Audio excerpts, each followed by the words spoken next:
Y'all watch this. Oh shit. That's crazy. That is what we call resource guarding. Now, if your dog is resource guarding, they can resource guard over food. They can resource guard you as a person. They can resource guard their toys. They can resource guard a bed. Pretty much resource guarding is anything that they want, and they decide they want to defend it by acting in an aggressive manner, whether they're barking at you, whether they're growling at you. They may even bite you or even other dogs that you have in the house. This behavior is not okay. So as we saw in that video, that was a pretty much well-grown dog, but you want to nip this in the bud while they're young. Usually you'll start to see traits like this when they're puppies, and a lot of times we think it's cute because they are a puppy and they can't really do any damage, but what happens is that little puppy grows up to be a big, strong dog with strong teeth, and then that's how your dog gets put down for biting you or biting somebody or killing another dog over something as simple as a toy. So this is what I recommend. If your dog is resource guarding their food, what we're gonna do is there's no longer any more feeding that dog out of the bowl. They need to understand that I am the person that gives you the food. You cannot bite the hand that feeds you. So from now moving forward, you need to feed that dog every piece of kibble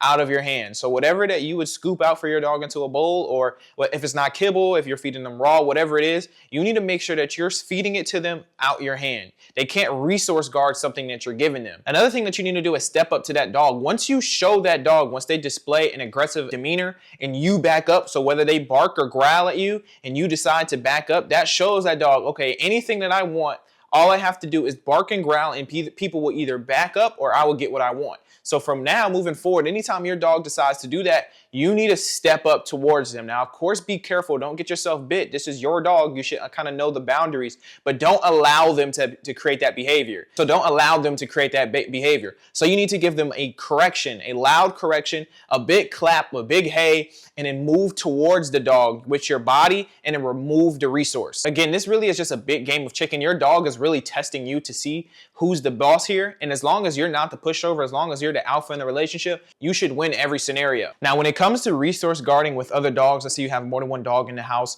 you want to just try to make sure that everything that you do is preventative, right? So make sure that you're feeding them food in two separate areas. Make sure that your dog is eating over here and the other dog is eating over here. Make sure that you're supervising them when it comes to toys. Provide multiple toys or multiple bones. Do not allow resources just to be freely out around the ground and stuff like that without your supervision. So don't allow different balls and different tug toys, different bones to just be laying around on the ground when you're not supervising them. You want to make sure that whenever you decide to give them these enrichment activities, that you're paying attention to them, or you're kind of making sure that, hey, you have yours and you're over there and you have yours and you're over there. Anytime that one dog decides he wants to dominate the next dog and take something from them, that's when you have to step in and not allow that. That's where some of that resource guarding can come from, when there's another dog that decides he wants to take, or he or she wants to take something from another one, and that dog gets to a point to where they have to now defend what's theirs because at that point they're being bullied. And this is happening just because you are not capable to step up and sort the differences and make sure that you're the actual alpha here. You're not allowing another dog to try to take something from the next. Now, this is just a quick one here. It's not going to be super in-depth, so let me just give you an overall recap. Anytime your dog starts to resource guard, we want to take anything and everything away from them that they can try to possess and make it theirs, okay?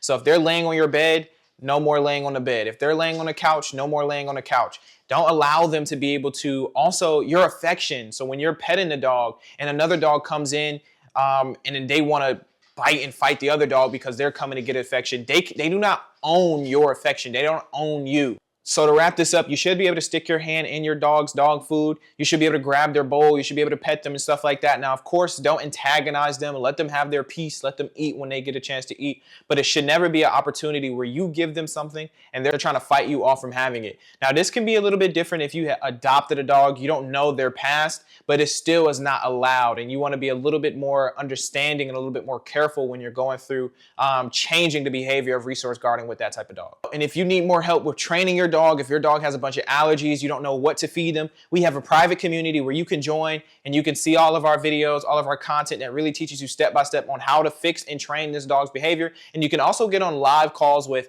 trainers. You can get on live calls with Amy to ask specific questions about your dog's behavior and health. All right, peace.